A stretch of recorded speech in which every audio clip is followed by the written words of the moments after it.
पहले कुछ खाना ऑर्डर कर लें। बिरयानी ऑर्डर कर दे, भूख लगी है। ये लो। और मैंने सोचा तुम्हें मेरी भूख है। क्यों, तुझे मेरी आग नहीं लगती? अपने दुश्मनों की चिता को ठंडा करके आ गई मेरी चौखट पर आग जलाने। तेरे बिना तो मैं बुझा हुआ कोयला हूँ सुंदरी। जब तक तेरी चिंगारी नहीं लगती ना, मुझ में आग नहीं लगती। क्यों, तुम्हारे दोस्त तुम पर जान नहीं फूकते थे? उनकी यादों में भी तो जल रहे हो तुम। भुवन सुन तो सही मेरी बात। निकल जा, निकल जा यहाँ से। भुवन, समझूंगा हमारे घर से हमारी दोस्ती की अर्थी उठ गई। भले ही मैं तेरे लिए मर गया हूं, लेकिन मेरे दिल में तू हमेशा जिंदा रहेगा और मेरे घर की चौखट हमेशा तेरा इंतजार कर। निकल जा यहाँ से। क्या हुआ, बाबू नाराज हो गया? अपनी नफरत को हटा दो और मेरे बन जाओ। मैं तुम्हें हर मुसीबत से बचा लूंगी। जान जी, क्या लगता है आपको कौन हो सकता है जिसने आपके मतलब आपको किसी पर शक है? फिलहाल तो मुझे ऐसा कुछ नहीं लग रहा है, कुछ होगा तो बताऊंगा आपको मैं। सर मुझे लगता है ये जयंत को छुपा रहा है। तो ये वाकई जानता होगा कि धमाके के पीछे किसका हाथ है। जयंत और इसकी फैमिली के बारे में पता करो, तब तक हम गुरु की बीवी और राधिका के पति से मिलते हैं।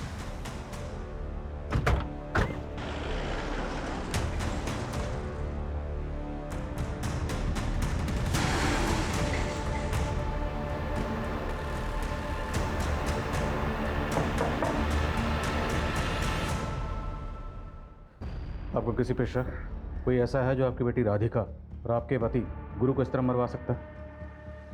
मुझे तो कुछ समझ में नहीं आ रहा है। राधिका तो यहाँ रहती भी नहीं थी, वो तो बस डिलीवरी के लिए मायके आई थी। नीरज जी, आपको किसी पे शक? एक्सक्यूज मी सर, मैं आपको कुछ बताना चाहती हूँ। तुम्हें अपने पति को छोड़ के मेरे पास आना होगा। अगर तुम मेरी नहीं हुई ना तो मैं किसी की रहने भी नहीं दूंगा। दीक्षा भाभी, आप क्या बोल रही हो? सॉरी नीरज जी, लेकिन यही सच है।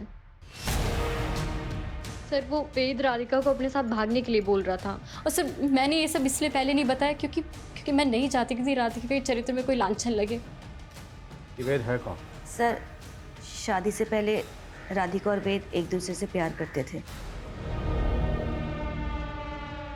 पापा मुझे कुछ नहीं समझना है, मैं वेद से प्यार करती हूँ और उसी से शादी करूंगी। वो जाहिल गवार इस घर का नौकर बनने के लायक नहीं है और तुम उसे घर का दामाद बनाना चाहती हो। पापा भले उसे अपना दामाद ना बनाओ, लेकिन मैं उसे अपना पति मान चुकी हूँ। राधिका, राधिका मैं तेरे हाथ जोड़ता हूँ, मेरी बात मान जा बेटा।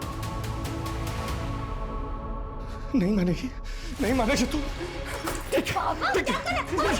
तुम्हारी मौत पर ही घर बसाना।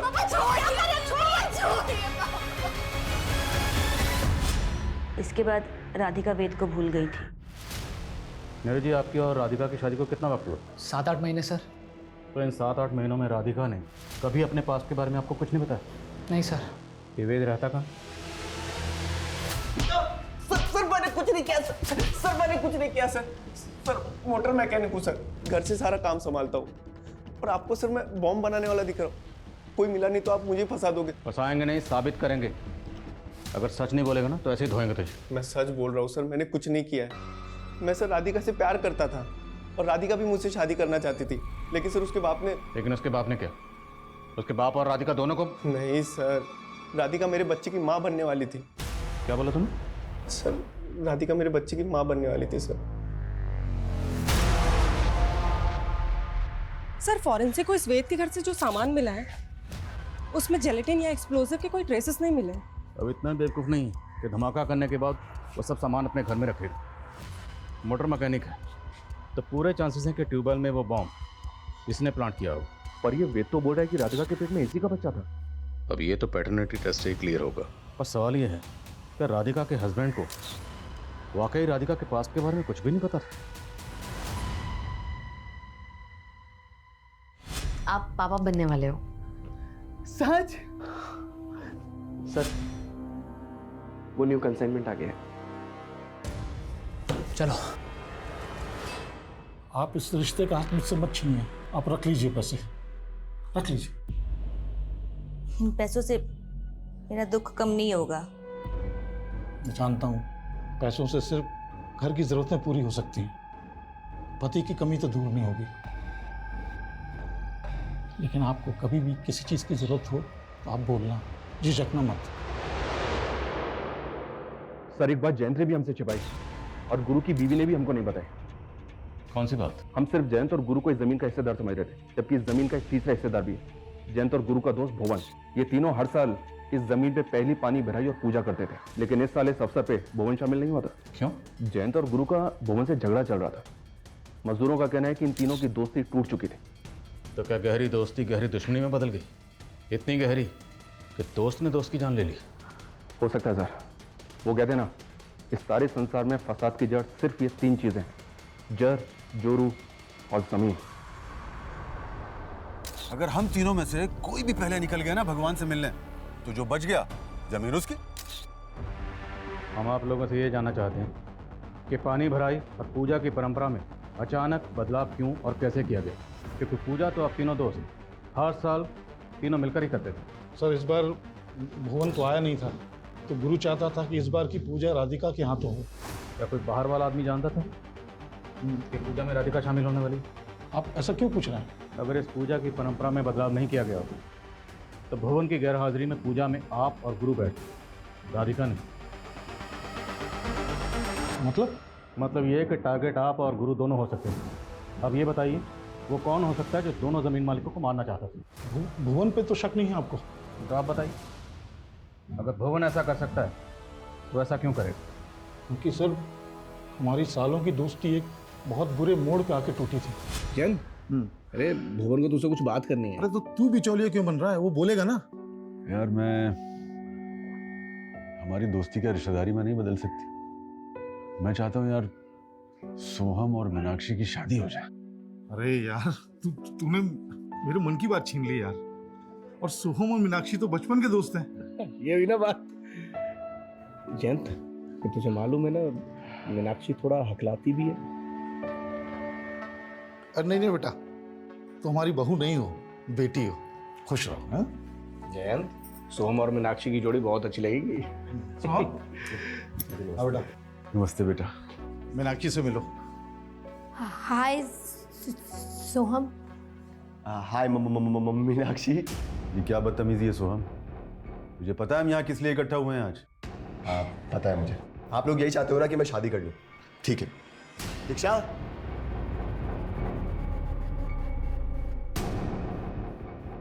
आओ ना। और ये है दीक्षा, और ये सिर्फ मेरी गर्लफ्रेंड नहीं है, बल्कि हम लोगों ने कोर्ट मैरिज कर लिया। So now she is my wife. और हाँ, एक बात और, ये मीनाक्षी की तरह हथलाती भी नहीं है। बदतमीज। सॉरी मीनाक्षी। सोहम ने हमेशा मेरा सिर झुकवाया सर। तो आपकी अपने बेटे से भी नहीं बनती थी? क्या बताऊं सर, एक गलतफहमी उसके मन में घर करके बैठी थी। कैसी गलतफहमी? सर मेरी बीवी ने सुसाइड कर लिया था।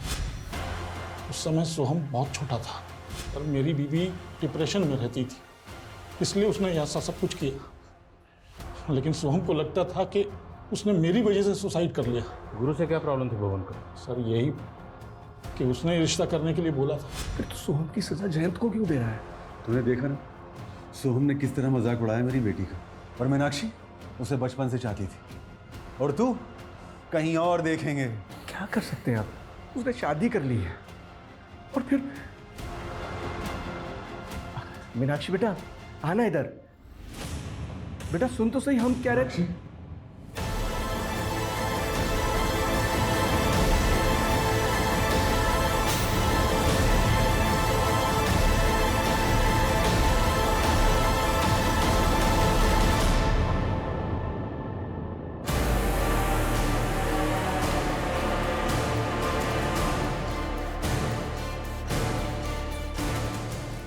मीनाक्षी बच गई, लेकिन उसकी आवाज़ चली गई। भुवन टूट गया था, शराब में डूब गया था। हम दोनों को अपना बैरी समझने लगा था सर। मंजू जी, आपको भी यही लगता है कि भुवन ऐसा कर सकता है? जी।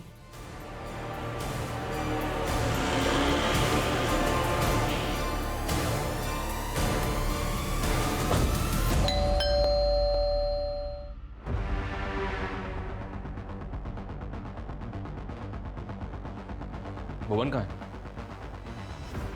हमें शक है कि आपने अपने दोस्त गुरु को बॉम्ब से उड़ाया। वो मेरा दोस्त नहीं था, दुश्मन था। और मेरी बेटी के साथ जो हुआ ना, वो दुश्मन ही कर सकता है, दोस्त नहीं। और मैं इतना घटिया आदमी नहीं हूं कि अपना बदला लेने के लिए मासूम लोगों को बलि पे चढ़वा दूं।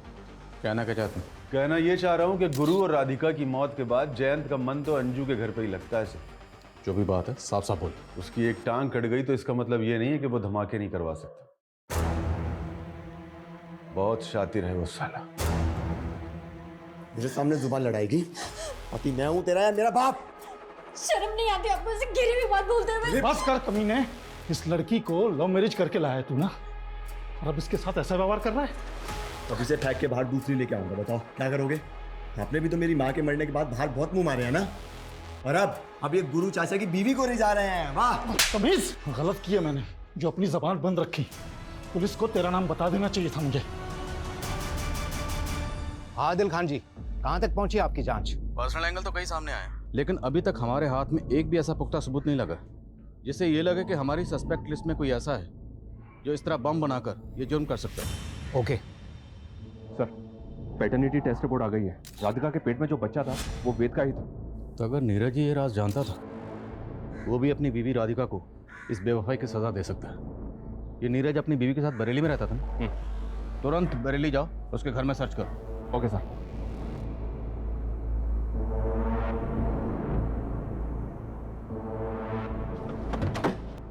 पूरा घर अच्छी तरह से सर्च करो। सर। अरे कहाँ जा रहे हो आप लोग? सर बात क्या है? तेरी बीवी के पेट में जो बच्चा था वो वेद का था, और तू कह रहा है कि तुझे मालूम नहीं था अपनी बीवी के अफेयर के बारे में? अरे नहीं मालूम था मुझे कि राधिका का किसी के साथ अफेयर चल रहा था, और अगर मालूम भी होता तो क्या मैं उसका जाके खून कर देता, वो भी इस तरह से? घर में कुछ नहीं मिला फिर भी हम इसे क्लीन चिट नहीं दे सकते। लॉजिस्टिक का बिजनेस है इसका, और बरेली में एक वेयर हाउस भी है। खबरियों को बोलो कि इस पे नजर रखें। हो सकता है कि लॉजिस्टिक के बिजनेस की आड़ में इसका किसी एंटी सोशल ग्रुप से कनेक्शन हो।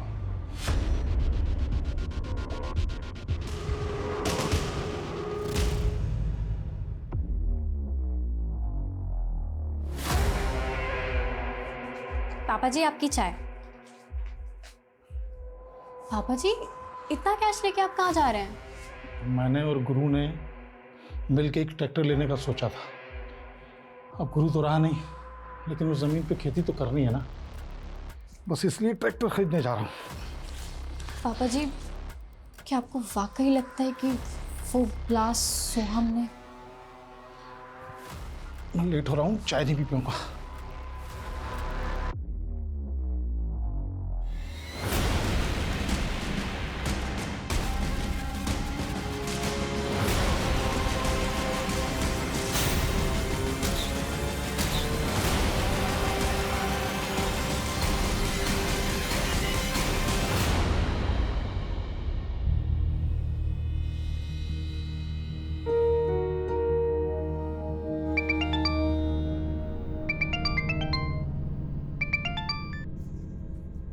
अंजू भाभी कहाँ हैं आप? देखिए, मैं वहाँ आके लोगों की नज़र में नहीं आना चाहती। वैसे भी आपका बेटा आपको और मुझे लेकर शक करता है। बेहतर है कि हम ना ही मिले। मैं आपकी दुविधा समझ सकता हूँ।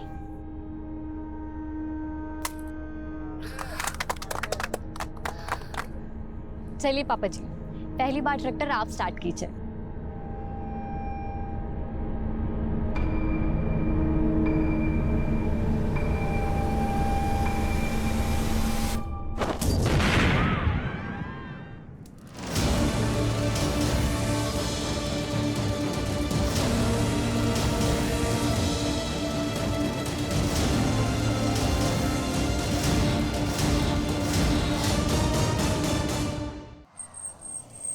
हटो हटो।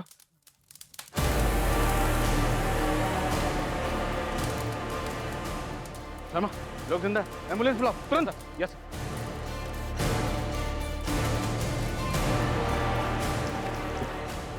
पापा, पापा।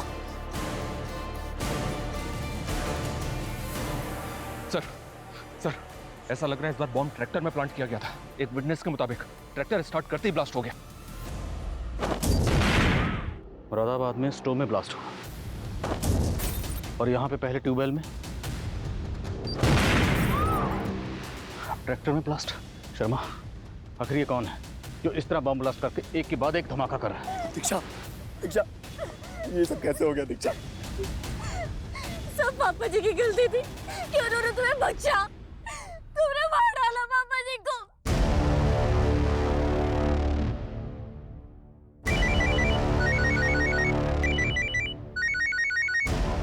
हेलो, क्या ब्लास्ट हो गया? कुछ ही हफ्तों के अंदर ये तीसरा ब्लास्ट हुआ है और पुलिस सिर्फ तीनों ब्लास्ट में मरने वाले लोगों की आपसी रंजिश में उलझी हुई है। क्या उन्हें नहीं लगता इसके पीछे कोई और बड़ी साजिश? मैं कम सर।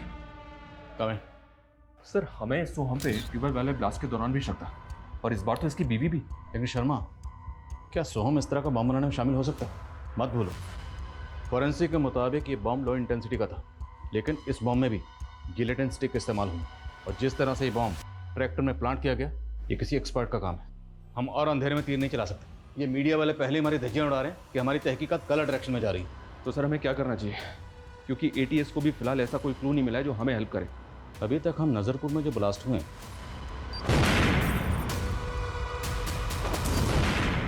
उन्हीं को इन्वेस्टिगेट कर रहे हैं। और अब मुझे लग रहा है कि जो मुरादाबाद में ब्लास्ट हुआ उसमें जो एटीएस की इन्वेस्टिगेशन है, हमें उसे भी क्लोजली स्टडी करना चाहिए, क्योंकि हो सकता है उस इन्वेस्टिगेशन में कोई ऐसी बात हो जो एटीएस से मिस हो गई, लेकिन वो बात हमारी नज़र में आ जाए। सर, इतनी बार बताया तुझे कि आने से पहले दरवाजा नॉक कर लिया कर। Sorry sir.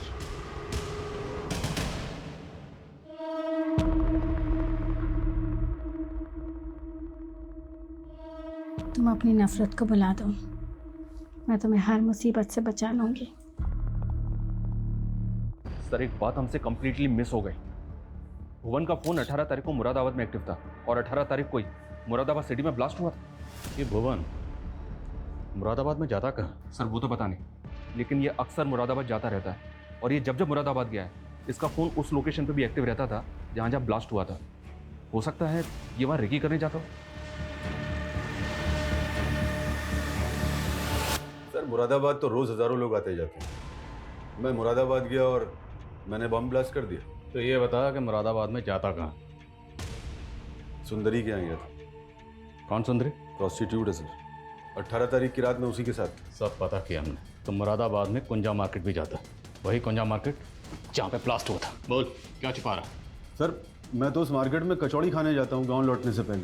करेक्ट, कचौड़ी खाने वाले के गैस स्टोव में ब्लास्ट हुआ 18 तारीख को। बोल। सर, वही तो मैं कह रहा हूँ। उस दिन मैं उस मार्केट में गया ही नहीं। सुंदरी के घर से निकला और सीधा अपने गाँव वापस चला गया। शायद मेरी किस्मत अच्छी थी। उस दिन अगर उस मार्केट में गया होता तो बम ब्लास्ट में मैं भी मारा गया होता। तू कहना क्या चाहता है? कोई ऐसा है जो तुझे मारना चाहता है? मुझे कौन मारेगा सर? तुम लोग 3 दोस्त हैं, तू, भुवन और गुरु। गुरु मारा गया ट्यूबवेल ब्लास्ट में और जयंत मारा गया ट्रैक्टर ब्लास्ट में। तो तीनों दोस्तों में से बचा कौन? तू। और ब्लास्ट कहाँ पे हुआ? कुंजा मार्केट। वही कुंजा मार्केट जहाँ तू अक्सर जाता है। शायद कोई ऐसा है जो ये जानता है कि तू जब भी मुरादाबाद आता है तो कुंजा मार्केट ज़रूर जानता है, इसीलिए ब्लास्ट कुंजा मार्केट में किया गया।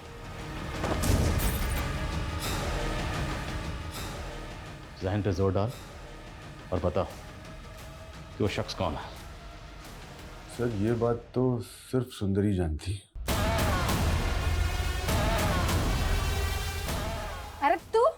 अरे तू यहाँ क्या कर रहा है? तेरे भुवन चाचा को पुलिस ने गिरफ्तार कर दिया। तू निकल यहाँ से। अरे लेकिन मुझे अभी अंदर अरे तू जान। अरे सर लो, मैंने पकड़ लिया इसको। अरे सर, मैंने पकड़ लिया इसको। इसको भी लेके चलो। अरे मुझे क्यों लेके जा रहे हो? मैंने क्या किया? अरे साहब, मेरा काम है धंधा करना। अब चाचा हो या भतीजा, मुझे क्या फर्क पड़ता है? और इन दोस्तों को मार के मुझे क्या मिलेगा? सर, मेरा कोई लेना देना नहीं है नवाको से। अगर कुछ भी छुपाया ना और हमें पता चला तो उधेड़ेंगे तुझे। और छुपाने को बचा ही क्या है? सब कुछ तो सामने खुल गया है। 18 तारीख को मुरादाबाद में हुए ब्लास्ट से 10 दिन पहले 8 तारीख को बरेली रोड पर दंगे हुए थे। तभी इस जिलेटिन बॉम्ब की साजिश की शुरुआत हुई थी। लेकिन बरेली में हुए दंगों का इन धमाकों से क्या कनेक्शन है? दंगों के कारण 3 दिन तक शहर में कर्फ्यू रहा था, जिस वजह से एक माइनिंग साइट पर जाने वाले जिलेटिन से भरे ट्रक को कंपनी को 3 दिन के लिए बरेली के गोडाउन में रखना पड़ा था। उस वक्त कंपनी ने हमसे ये बात छुपाई थी कि उस ट्रक में से 147 जिलेटिन्स गायब हो चुकी थी। हमें शक है कि ये चोरी उसी वक्त हुई जब वो ट्रक नीरज के गोडाउन में खड़ा हुआ था। नीरज के गोडाउन पे? माइनिंग कंपनी के हिसाब से वो जिलेटिन स्टिक तेरे गोडाउन से चोरी हुई। सर माइनिंग कंपनी वाले झूठ बोल रहे हैं। मेरा मतलब है कि मेरे गोडाउन से आपको कुछ मिला क्या? आदिल खान जी। शर्मा, इस नीरज के गोडाउन से किसी भी तरीके का एक्सप्लोसिव या जिलेटिन नहीं मिला है। कहीं ठिकाने लगा दिया होगा। 2 लगाएंगे सब उगल देगा ये। ये उस दिन की वीडियो फुटेज आई है मेरे पास, जिस दिन जिलेटिन से भरा ट्रक इसके गोडाउन में खड़ा था। सर ये मोहित है। कौन मोहित? सर दीक्षा का भाई।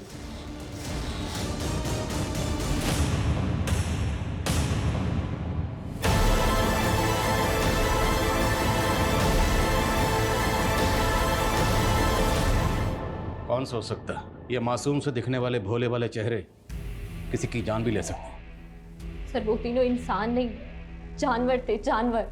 सर उन तीनों ने मिलकर हमारी माँ का रेप किया था। हमारी माँ का रेप? 10 साल पहले, जब मैं और मोहित बच्चे थे और हमारी माँ एक गेस्ट हाउस में सफाई का काम करती थी। अरे सर आप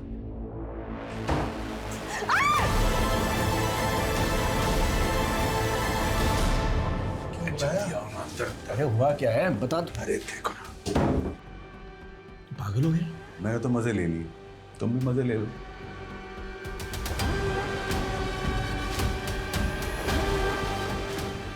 अब तू क्या सोच रहा है? सच्चा दोस्त वो होता है ना जो हर बुरे काम में और अच्छे काम में दोस्त का साथ दे। अरे चल जाना, क्या सोच रहा है? चल। क्या करना उसका? करना क्या है यार, अब निकलते हैं हम यहाँ से। सरिता, सरिता, सरिता, क्या हुआ तुम्हें? सरिता। हमारा बाप गया था पुलिस के पास मदद मांगने के लिए, पर किसी ने उनकी बातों को सीरियसली नहीं लिया। हमारा बाप टूट चुका था। उसने हमारी माँ के साथ मिलकर हमें जहरीला खाना खिलाया, सुसाइड करने की कोशिश की। लेकिन हमारे पड़ोसी आ गए और हमें हॉस्पिटल ले गए। हम तो बच गए सर, लेकिन हमारे माँ पापा ने उन्हें खो दिया। हमने बचपन में ही ठान लिया था कि एक दिन इन तीनों से जरूर बदला लेंगे। सर हमारे मामा ने हमें पाला, हमने पढ़ लिख के खुद को इस लायक बनाया कि उनकी बराबरी कर सके, और सबसे पहले उनके घर में घुस के उन्हें घात लगा सके। इसलिए मैंने सोहम के ऑफिस में जॉब ढूंढ ली और उसे प्यार के जाल में फंसा के उससे शादी कर ली। और ये है दीक्षा, और ये सिर्फ मेरी गर्लफ्रेंड नहीं है, बल्कि हम लोगों ने कोर्ट मैरिज कर लिया। So now she is my wife. और अपने भाई मोहित को नीरज के यहाँ नौकरी पर लगवाया। और वो जिलेटिन और बारूद तो 1.5 महीने पहले ही नीरज के गोदाम में आए थे। तो क्या तुम लोगों ने पहले उन्हें बॉम्ब से? हम तो उन तीनों को बहुत पहले ही मार देना चाहते थे, पर हम कुछ ऐसा सोच रहे थे जिससे कि हम ना फंसे। फिर हमें जिलेटिन का आइडिया आया, तो हमने सोचा कि क्यों ना इस मर्डर को बॉम्ब ब्लास्ट की शक्ल दे दें। बॉम्ब बनाना हमने इंटरनेट से सीखा। और भुवन जब भी मुरादाबाद जाता था, सुबह 10 बजे के आसपास वो ठेले पे आके कचौड़ी खाता था। तो हमने एक रात पहले ही उस ठेले के स्टोव पे बॉम्ब प्लांट कर दिया था। लेकिन उस दिन बॉम्ब स्टॉल गया ही नहीं सर, बच गया। फिर तुम लोगों ने ट्यूबवेल में बॉम्ब प्लांट किया जिसमें गुरु मारा गया। कि जयंत बच गया, इसलिए हमने ट्रैक्टर में बॉम्ब प्लांट किया सर। और अफसोस इस बात का रहेगा कि हम भुवन को नहीं मार सके। मैं मानता हूं तुम दोनों की मां के साथ जो हुआ वो गलत हुआ, और जिसने ये किया उसे सजा मिलनी चाहिए थी। पर तुम दोनों ने क्या किया? खुद ही निकल पड़े बदला लेने के लिए, और बदले की आग में इतने अंधे हो गए कि ये भी नहीं देखा इतने मासूम लोगों को मार डाला।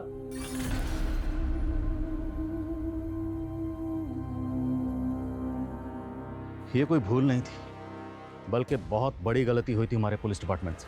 अगर उन लोगों ने दीक्षा की मां सरिता के रेप केस को सीरियसली लिया होता और उसके गुनहगार भुवन, जयंत और गुरु को पकड़ लिया होता तो दीक्षा और मोहित ये बदले का खूनी खेल ना खेलते और इतने मासूम लोगों की जान क्यों ही ना जाती।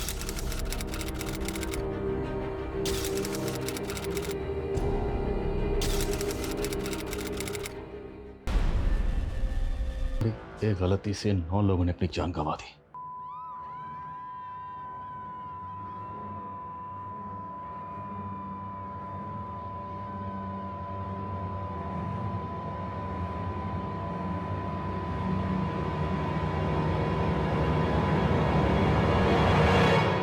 एक फूल की इतनी बड़ी सजा, और इस फूल ने हमारी वर्दी पर एक ऐसा दाग लगा दिया जो कभी नहीं मिट पाएगा।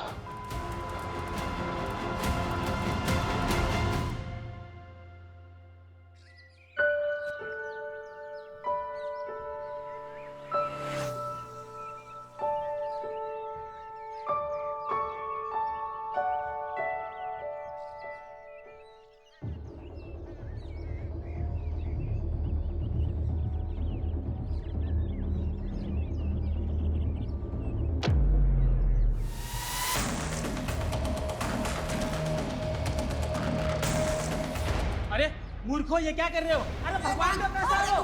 अरे रुको! चोर! चोर! अरे रुको! चोर! पकड़ो चोर! ए रुक रुक रुक! मंदिर का पैसा चुराता है? रुक! रुक! अरे भाई मत दो! भाई छोड़ दो! और कौन है तेरे दादा? भाई छोड़ दो भाई! मंदिर का पैसा चुरा! जयंत, कुछ करना पड़ेगा वरना वो भुवन को मार डालेगा। पर गुरु, हम वहाँ गए तो वो हमें भी तोड़ डालेगा। नहीं, मैं नहीं मानूंगा तेरी बात। मैं जा रहा हूँ भुवन को बचाने।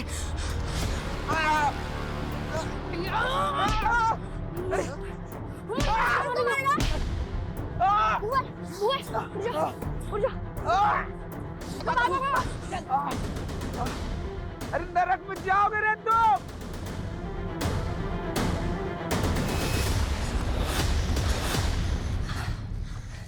क्या हम सच में नरक में जाएंगे?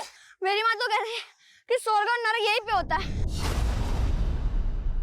अरे स्वर्ग तो हमारी दोस्ती है, नरक तो तब मिलेगा जब हमारी ये दोस्ती टूटेगी। हमारी ये दोस्ती कभी नहीं टूटेगी। हमारी ये दोस्ती कभी नहीं टूटेगी। हमारी ये दोस्ती।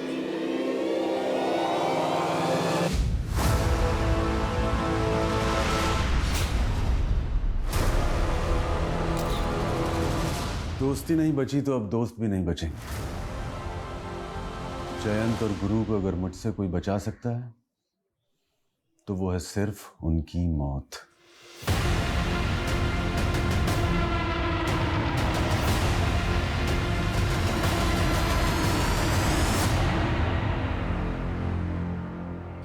अरे भैया, आज बहुत लेट हो गया। ससुराल वाले घर पे आए थे तो उसीलिए उन्हीं की सेवा में लगा हुआ था। ये कब तक बनेगी कचौड़ी? बस भैया, थोड़ा सा वक्त लगेगा। अभी दुकान ही लगा रहा हूँ।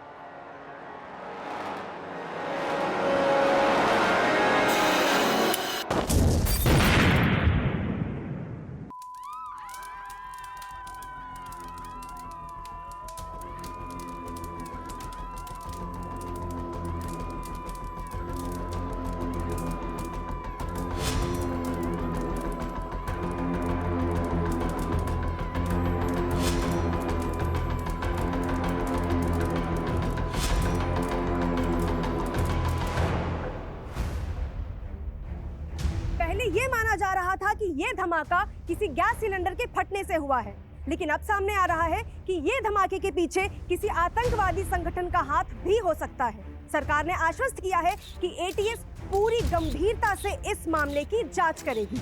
देखिए, हम जनता से अपील करना चाहते हैं कि वो पैनिक ना हो। हम जल्द से जल्द आरोपियों को पकड़ने की कोशिश करेंगे।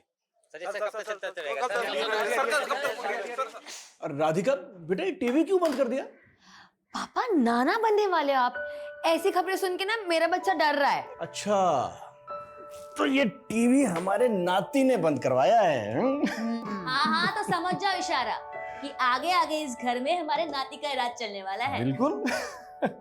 वैसे नातिन भी तो हो सकती है ना? अरे भाई, राम जाने वो तो है, दोनों का ही वेलकम है यहाँ। अरे हाँ, तुमने दामाद जी से फोन पे बात कर ली ना कि भाई डिलीवरी के वक्त उन्हें फुर्सत मिल जाएगी काम से या नहीं? हाँ पापा, उन्हें तो बेसब्री से इस बच्चे का इंतजार है। वो तो हमें भी है। हाँ? नमस्ते चाचा जी। नमस्ते नमस्ते दीक्षा बेटी। ये लीजिए चाचा जी, आपके लिए स्पेशल करेले की चटनी, आपकी डायबिटीज में बहुत फायदा करेगी। भाभी आप कितना सोचते हो पापा के लिए। हाँ भाई, कहीं तेरा ससुर बुरा ना मान जाए जो तुम हमारी इतनी सेवा करती रहती हो। मेरे ससुर आपके बचपन के दोस्त है चाचा जी, तो इस लिहाज से मैं आपकी भी तो बहू हुई ना। लेकिन वक्त के साथ बहुत कुछ बदल गया बेटा। तेरा ससुर जयंत तो अब भी मेरे नजदीक है, लेकिन वो भुवन। चिंता मत कीजिए चाचा जी, मेरी भी इच्छा है कि आप तीन लोग फिर से एक साथ हो जाएं पहले की तरह। अब अच्छा चाचा जी, आपको याद है ना कि कल आप तीनों की जमीन में पानी भराई शुरू करनी और पूजा भी है। हाँ बेटा। इनकी इच्छा थी कि इस बार पूजा राधिका ही करे, लेकिन ये सोच रहे थे कि कहीं इससे भुवन जी और तुम्हारे ससुर जयंत जी को कोई ऐतराज ना हो। अरे चाची जी, इसमें ऐतराज की क्या बात है? आप समझो कि कल पूजा राधिका ही करेगी। तू होती कौन है डिसाइड करने वाली कि पूजा कौन करेगा? बीवी हूँ आपकी और इस घर की बहू भी, और मैंने अरे पापा जी का बस चले तो अपनी सारी जमीन उन्हीं के नाम कर दे। तू आज के बाद वो करेगी जो मैं कहूंगा। सोहम, ज्यादा मर्दानगी मत दिखा। दीक्षा को मैंने अनुमति दी थी राधिका से पूजा कराने की, और राधिका भी मेरी बेटी जैसी है। बस बस बस, गुरु चचा दोस्त है आपके, सिर्फ दोस्त, परिवार नहीं है वो आपके। और ये बहू है, आपकी बेटी नहीं। सारे रिश्तों को उलझा के रखा हुआ है आपने। तूने तो बहुत सुलझा के रखा है ना, बेटा होने का फर्ज अदा कर रखा है ना तूने तो। हाँ तो ठीक है ना, बना लो किसी गैर को अपना बेटा। जब धोखा खाओगे ना तब पछताओगे।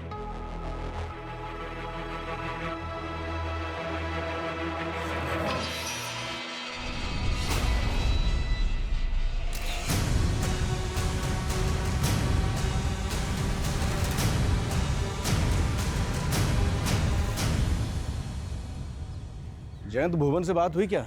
आ रहा है वो? आपका न्योता भेजेंगे उसको यार, छोड़ उसको, दारू पी के पड़ा